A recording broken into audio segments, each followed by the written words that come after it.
Good morning विद्यार्थी मित्रांनो. आपण उपयोगिता विश्लेषण जे आहे या उपयोगिता विश्लेषणाला सुरुवात केलेली आहे. उपयोगिता म्हणजे वस्तूच्या अंगी असलेली मानवी गरज पूर्ण करण्याची शक्ती किंवा क्षमता, त्याला आपण उपयोगिता असे म्हणतो.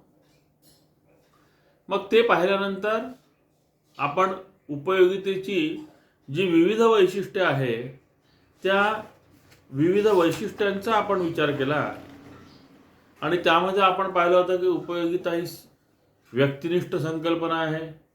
उपयोगिता सापेक्ष असते, ती नैतिकदृष्ट्या तटस्थ असते. उपयोगिता आणि उपयुक्तता यामध्ये फरक आहे, भेद आहे. उपयुक्तता वेगळी आहे आणि आनंद ही संकल्पना वेगळी आहे. त्याच पद्धतीने उपयोगिता आणि समाधान हे देखील दोन्ही गोष्टी या भिन्न आहे. मग हे बघितल्यानंतर आपण बघितलं होतं की उपयोगितेचं आपण तात्विक मापन करतो, परंतु उपयोगितेचं खऱ्या अर्थाने मापन होऊ शकत नाही. मग त्याच्यानंतर आपण पाहिलं होतं की उपयोगिता ही बहुपर्यायी आहे. ती गरजेच्या तीव्रतेवर किंवा निकडीवर अवलंबून असते आणि उपयोगिता ही मागणीचा आधार आहे. हे आपण बघितलं होतं वैशिष्ट्यांमध्ये. मग ही वैशिष्ट्य पाहिल्यानंतर उपयोगितेचे जे प्रकार आहे, मागच्या तासिकेला आपण उपयोगितेचे जे विविध प्रकार आहेत त्या उपयोगितेच्या विविध प्रकारांचा अभ्यास केला आणि त्यावेळी आपल्या असं लक्षात आलं की उपयोगितेचे एकूण 6 प्रकार आहेत. आणि त्यामध्ये मग आपण पाहिलं होतं रूप उपयोगिता, ज्याला स्वरूप उपयोगिता असं म्हणतात. म्हणजे रूपामध्ये आकारमानामध्ये बदल झाल्यानंतर, मूळ स्वरूपामध्ये बदल झाल्यानंतर, आकारमानामध्ये बदल झाल्यानंतर जी वाढलेली उपयोगिता असते त्याला स्वरूप उपयोगिता असं म्हणतात. दुसरी स्थळ उपयोगिता, जागेच्या ठिकाणामध्ये बदल झाल्यानंतर जी उपयोगिता प्राप्त होते ती. नंतर काल उपयोगिता, त्यानंतर काळानुसार जी उपयोगिता हे होते ती झालं. त्याच्यानंतर स्थल उपयोगिता झाली, काल उपयोगिता झाली, धारणा उपयोगिता किंवा त्याला आपण मालकी हक्क उपयोगिता असं देखील म्हणतो. म्हणजे मालकी हक्क बदलल्यामुळे जी उपयोगिता प्राप्त होते, पूर्वीच्या मालकापेक्षा नवीन मालकाला जी उपयोगिता प्राप्त होते ती स्वामित्व उपयोगिता किंवा धारणा उपयोगिता असं त्याला आपण म्हणतो. नंतरची आहे ज्ञान उपयोगिता. एखाद्या वस्तूचं आपल्याला कसं ती कार्यान्वित करायची, त्या वस्तूबद्दलचं ज्ञान नसलं तर त्या वस्तूपासून आपल्याला उपयोगिता मिळत नाही. परंतु त्या वस्तूपासून ज्यावेळी आपण ती वस्तू कशी कार्यान्वित करायची, कसं ऑपरेट करायचं हे ज्यावेळी आपण पाहतो, ज्ञान प्राप्त करतो, त्यावेळी आपल्याला मोठ्या प्रमाणामध्ये ज्ञान उपयोगिता जी मिळते त्याला ज्ञान उपयोगिता असं म्हणतात. नंतरची जी आहे ती आहे सेवा उपयोगिता. अनेक व्यक्ती समाजामध्ये आपल्या सेवा देत असतात आणि त्याद्वारा जी उपयोगिता प्राप्त होते ती सेवा उपयोगिता. डॉक्टर झालं, प्राध्यापक झालं, शिक्षक झालं, गायक झालं, वकील झाले, यांच्याद्वारा दिली गेलेली जी सेवा आहे ती सेवा उपयोगिता म्हणून गणल्या जात असते. मग हे बघितल्यानंतर आपल्याला उपयोगितेच्या ज्या संकल्पना आहेत त्या उपयोगितेच्या संकल्पनांचा विचार आपल्याला आता करावयाचा आहे. की उपयोगितेच्या संकल्पनांचा विचार. मग उपयोगितेच्या संकल्पनांचा विचार करत असताना उपयोगितेच्या 2 संकल्पना प्रमुखपणे सांगितल्या जातात. पहिली जी संकल्पना आहे ती संकल्पना आहे एकूण उपयोगिता आणि दुसरी आहे सीमांत उपयोगिता. पहिली कोणती आहे? एकूण उपयोगिता.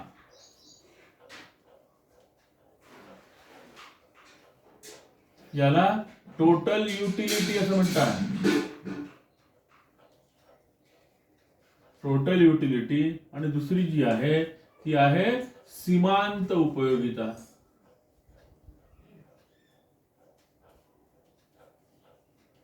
याला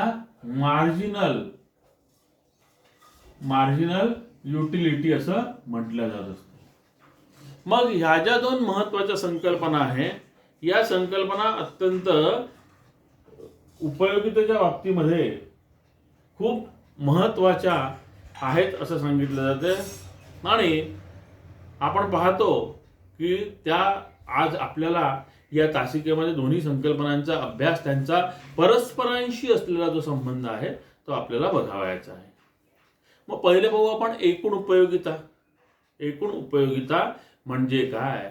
त्याला इंग्रजीमध्ये काय म्हटलेलं आहे? टोटल युटिलिटी असं म्हटलेलं आहे.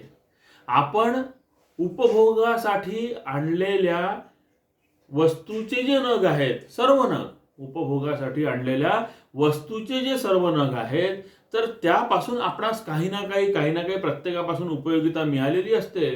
त्या सर्व उपयोगितांची बेरीज म्हणजे उदाहरणार्थ आपण समजा 5 नग आणलेले आहेत. मग पहिल्या नगापासून काहीतरी मिळाली, 10 मिळाली असेल, दुसऱ्या नगापासून 8 मिळाली असेल, चौथ्या नगापासून 4 मिळाली असेल, अशी काही ना काही प्रत्येक नगापासून आपल्याला उपयोगिता मिळालेली आहे. मग आपण 5 नग जर उपभोगासाठी घेतलेले आहेत, तर या 5 नगांपासून मिळालेली जी उपयोगिता आहे, ही उपयोगिता यांची आपण ज्यावेळी बेरीज करतो त्यावेळी त्याला आपण एकूण उपयोगिता असं म्हणतो. आपण ही जी टोटल युटिलिटी जी म्हटलेलं आहे, म्हणजे उपभोगासाठी किंवा उपयोगात आणलेल्या सर्व नगांच्या उपयोगितांची बेरीज म्हणजे एकूण उपयोगिता होय. मग या एकूण उपयोगितेची व्याख्या सांगताना अशी केली जाते की एकूण उपयोगिता म्हणजे वस्तूच्या सर्व नगांच्या उपभोगापासून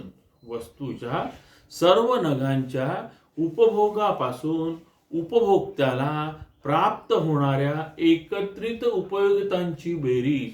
एकत्रित उपयोगितांची बेरीज म्हणजे त्याची आपल्याला बेरीज करावयाची आहे. ही एक गोष्ट आपल्या लक्षात आलेली आहे. एकूण पुन्हा व्याख्या पहा.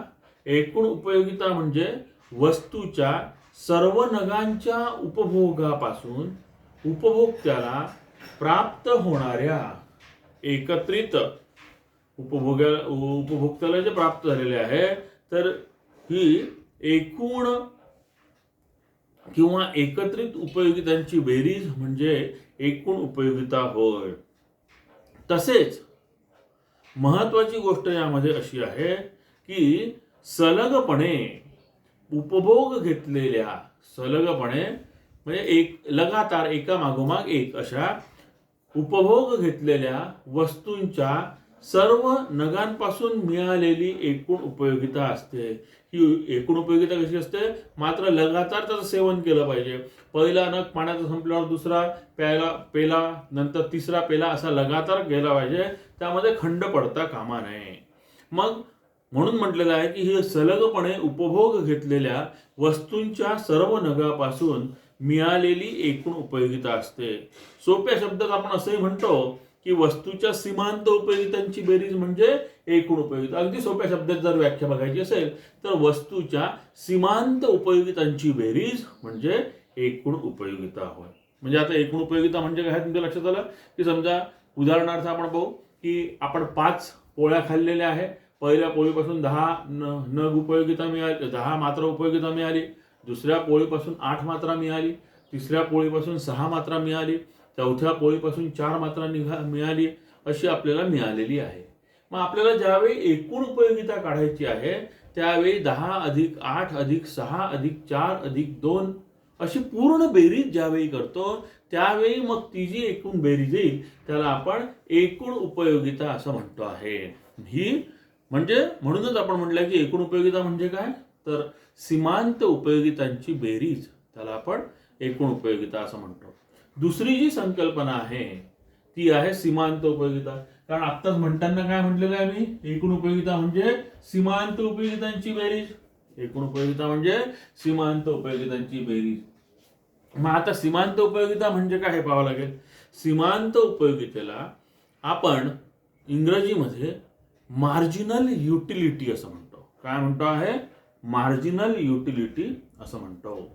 मग सीमांत उपयोगिता जी आहे, सीमांत उपयोगिता म्हणजे उपभोक्त्याने उपभोग घेतलेल्या एका जास्तीच्या नगापासून, दुसऱ्या शब्दात वाढीव वस्तूपासून, वाढीव नगापासून मिळालेली उपयोगिता होय.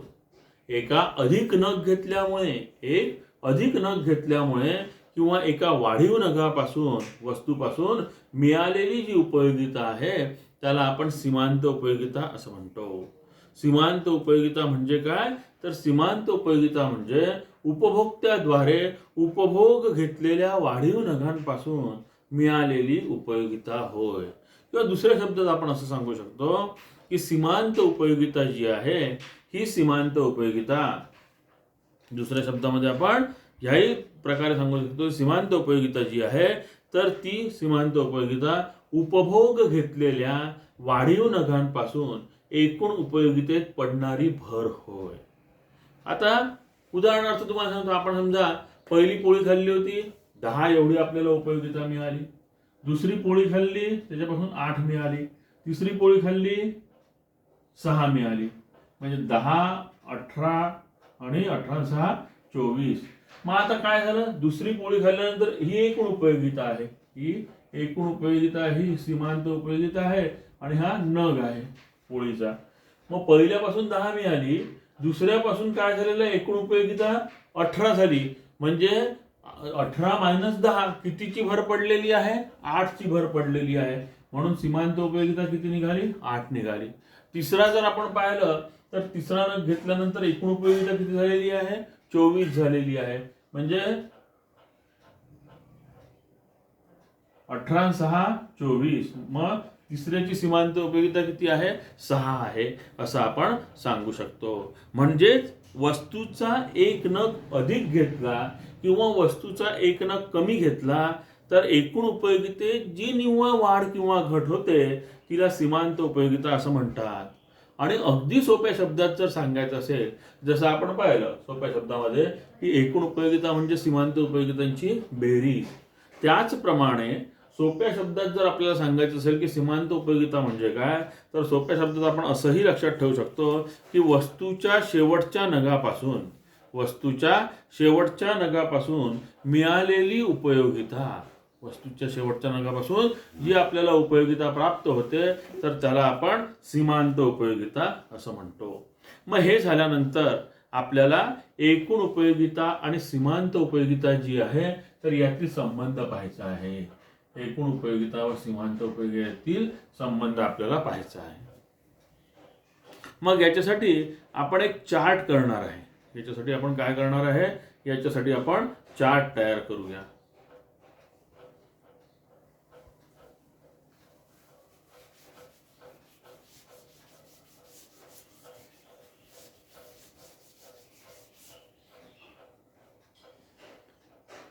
आपण पहिले घेतो आहे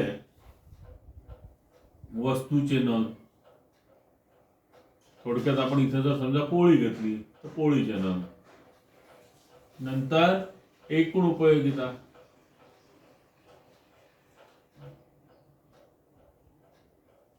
आणि नंतर सीमांत उपयोगिता.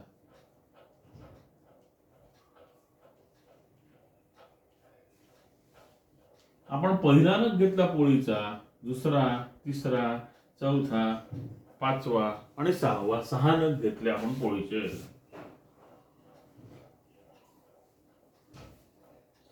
1, 2, 3, 4, 5 आणि 6 नग घेतले. आता पहिल्या नगापासून एकूण उपयोगिता ही 10 मिळाली आपल्याला आणि मग त्यावेळी सीमांत उपयोगिता देखील 10च असते. म्हणजे पहिल्या नगाच्या वेळी एकूण उपयोगिता आणि सीमांत उपयोगिता या दोन्ही कशा असतात? या दोन्ही एकसारख्या असतात, एकच असतात. मग त्याच्यानंतर मात्र दुसरा आपण नग घेतला, आपल्याला एकूण उपयोगिता 18 मिळाली. मग 18 वजा 10 बरोबर किती आले? 8 आलेले आहे. मग दुसऱ्या नगापासून सीमांत उपयोगिता किती मिळाली? 8 मिळाली. तिसऱ्या नगापासून आपल्याला एकूण उपयोगिता 24 मिळाली. मग 24 वजा 18 बरोबर 6. नंतर 28 मिळाली. 28 वजा 24 बरोबर 4. नंतर 30 मिळाली. नंतर काय झालं? 30 मिळाली. मग 30 वजा 28 बरोबर 2. नंतर पुन्हा 30च मिळाली. 30 मधून 30 गेले, 0 राहिले. आणि समजा 7वा नग जर आपण घेण्याचा प्रयत्न केला तर ती 28 होते आहे. म्हणजे सीमांत उपयोगिता आपल्याला मिळते आहे, पण -2 मिळते आहे. सीमांत उपयोगिता काय मिळालेली आहे इथे आता आपल्याला? सीमांत उपयोगिता जी आहे ही सीमांत उपयोगिता आपल्याला -2 मिळालेली आहे. आता यावरून तुम्हाला एकूण उपयोगिता आणि सीमांत उपयोगिता यातला संबंध आपल्याला स्पष्ट करता येतो. सहजपणे आपण सांगू शकतो की वस्तूच्या पहिल्या नगाला, वस्तूचा जो पहिला नग आहे तर या वस्तूच्या पहिल्या नगाला सीमांत उपयोगिता आणि एकूण उपयोगिता, ही जी एकूण उपयोगिता आहे ही एकूण उपयोगिता आणि सीमांत उपयोगिता जी आहे तर ही सीमांत उपयोगिता दोन्ही एकच असतात. त्याच्यानंतर काय झालेलं आहे? त्याच्यानंतर दुसऱ्या, तिसऱ्या, चौथ्या, पाचव्या क्रमाने आपण एक एक नग वाढत घेतो आहे. पोळीचा नग घेतो आहे, उपभोग घेतो आहे, पोळी खातो आहे आणि मग त्यामुळे काय झालेलं आहे की एकूण उपयोगितेमध्ये वाढ होते आहे. एकूण उपयोगिता काय होते आहे? वाढत जाते आहे. पण ती कशी वाढते पहा? पहिल्या वेळी 8 नी वाढली, दुसऱ्या वेळी 6 नी वाढली, तिसऱ्या वेळी 4 नी वाढली, दुसऱ्या वेळी 2 नी वाढली. म्हणजे काय झालेलं आहे? एकूण उपयोगिता वाढते आहे, परंतु ती जी वाढ आहे ती घट्ट्या दराने आहे. कमी कमी होणारी वाढ आहे ती जी वाढ आहे ती कमी कमी होणारी वाढ आहे आणि त्याला आपण घट्ट्या दराने वाढते असे म्हणतो. म्हणजे एकूण ज्यावेळी आपण वस्तूंचे नग घेऊन राहिलो, दुसरा, तिसरा, चौथा, पाचवा असे जे आपण पोळ्यांचे नग घेऊन राहिलो त्यावेळी एकूण उपयोगिता काय होऊन राहिलेली आहे? वाढते आहे. 10, 18, 24, 28, 30 अशी वाढते आहे, परंतु तिची वाढ कशी आहे? ती घट्ट्या दराने वाढते असं आपण सांगू शकतो. मग हे सांगितल्यानंतर सीमांत उपयोगिता पाहिजे आपल्याला की सीमांत उपयोगिता ज्यावेळी ही घट्ट्या दराने वाढते आहे त्यावेळी सीमांत उपयोगिता काय होऊन राहिलेली आहे? सीमांत उपयोगिता कमी कमी होत आहे, तिचा ऱ्हास होत आहे. 10 नी, 8 नी, 6 नी, 4 नी, 2 नी असं ती कमी कमी कमी कमी वाढते आहे. म्हणजे दुसरा मुद्दा काय झाला आपला? पहिला मुद्दा झाला की पहिल्या नगाला, वस्तूच्या पहिल्या नगाला एकूण उपयोगिता आणि सीमांत उपयोगिता या एकच असतात. नंतर जसजसं आपण वस्तूचे नग वाढवत जातो तर एकूण उपयोगिता वाढत जाते, पण ती घट्ट्या दराने वाढते. त्याच वेळी सीमांत उपयोगिता कमी होत जाते. वस्तूच्या 6व्या नगाला सीमांत उपयोगिता कशी आहे? 0 आहे आणि त्याच वेळी एकूण उपयोगिता कशी आहे? सर्वोच्च आहे. 30 आहे म्हणजे ती सर्वोच्च आहे. आणि त्यानंतर जर आपण एखादा नग घेतला तर त्यावेळी सीमांत उपयोगिता ही ऋण होते आहे, उणे होते आहे आणि एकूण उपयोगिता काय झाली आता इथे? एकूण उपयोगिता कमी कमी व्हायला लागली. म्हणजे 5व्या आणि 6व्या नगाला एकूण उपयोगिता स्थिर झालेली होती आणि त्यानंतर मात्र ती कमी कमी होत असताना आपल्याला दिसून येते. म्हणजेच मग आपण सांगतो की ज्यावेळी एकूण उपयोगिता ही सगळ्यात जास्त आणि सीमांत उपयोगिता 0 असते त्यावेळी तो तृप्ती बिंदू असतो. म्हणजे त्यावेळी त्याचं पूर्णपणे समाधान झालेलं असते, पूर्ण त्याची जी गरज आहे ही गरज संपलेली असते असं आपल्या लक्षात येते. आता चार्ट तुमच्या लक्षात आला. आता आपल्याला आकृती काढायची आहे. या चार्टच्या साहाय्याने आपल्याला आकृती काढायची आहे.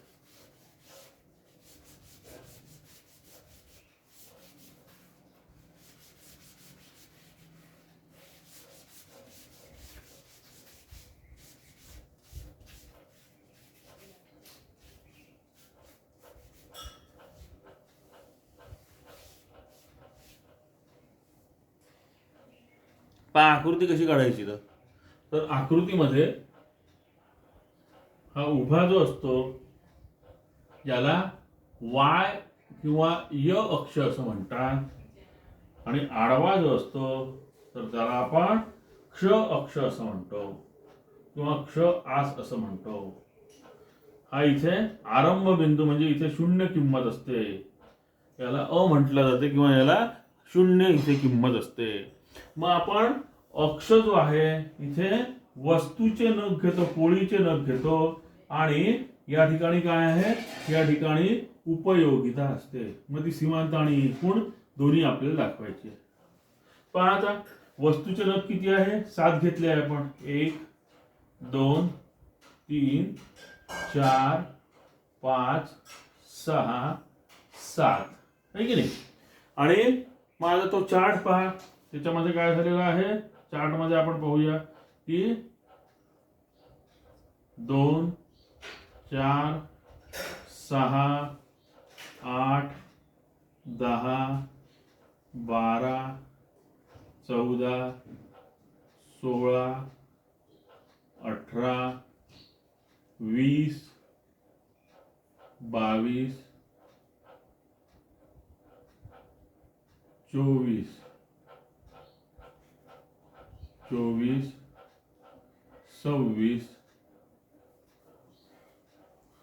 26 आपल्याला 30 पर्यंत जायचं आहे ना 30 पर्यंत, कारण चार्ट मध्ये आपल्याला 30 पर्यंत होतं, म्हणून मग 26,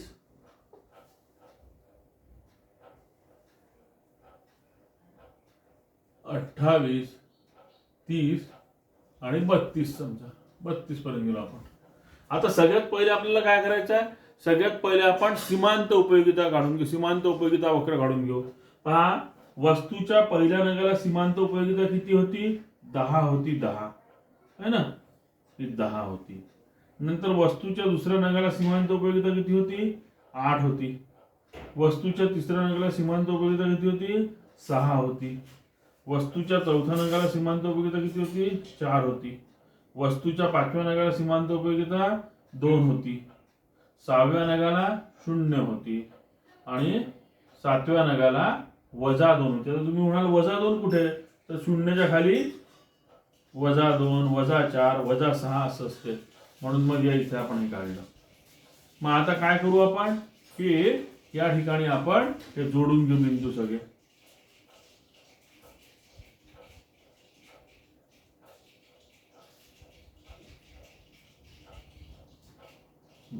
ना हे बिंदू जे आहे हे बिंदू आपण पूर्णपणे जोडलेले आहे.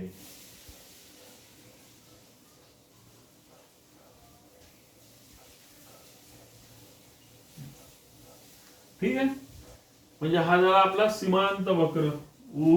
U1 जो आहे हा सीमांत वक्र आपला झालेला. समजलं का इथपर्यंत आपण कसं काढलं, तर सीमांत उपयोगिता पहिल्या नगापासून 10 मिळाली, दुसऱ्या नगापासून 8 मिळाली, तिसऱ्या नगापासून 6 मिळाली, चौथ्यापासून 4 निघाली, हे बिंदूंच्या सहाय्याने दाखवलं जोडलं. नंतर मग आपण काय केलेलं आहे की एकूण उपयोगिता वक्र काढू. पहिल्यापासून 10 मिळाली, दुसऱ्यापासून किती मिळालेली आहे, 18 मिळालेली आहे, तिसऱ्यापासून 24 मिळालेली आहे, पाचव्यापासून 28 मिळालेली आहे, चौथ्यापासून 28 मिळालेली आहे, पाचव्यापासून 30 मिळालेली आहे, 6व्याला सुद्धा 30 मिळालेली आहे आणि 7व्याला ती 28 वर आलेली आहे. ठीक आहे इथपर्यंत. मग हे जे बिंदू आहे हे बिंदू आपण जोडून घ्यायचे आहे. काय आहे, इथे स्थिरीकरण आलेलं आहे आणि हा खाली गेलेला आहे. मग आता या ठिकाणी आपण बघितलं, याला नाव दिलं U2 हा नाव दिलं आपण. आणि पहा, हे जे आपण पाहिलं तर ज्यावेळी एकूण उपयोगिता सर्वोच्च असते तेव्हा सीमांत उपयोगिता कशी आहे, 0 आहे. आणि ज्यावेळी एकूण उपयोगिता कमी कमी होत जाते त्यावेळी सीमांत उपयोगिता काय होते आहे, त्यावेळी सीमांत उपयोगिता ही वजा होत आहे.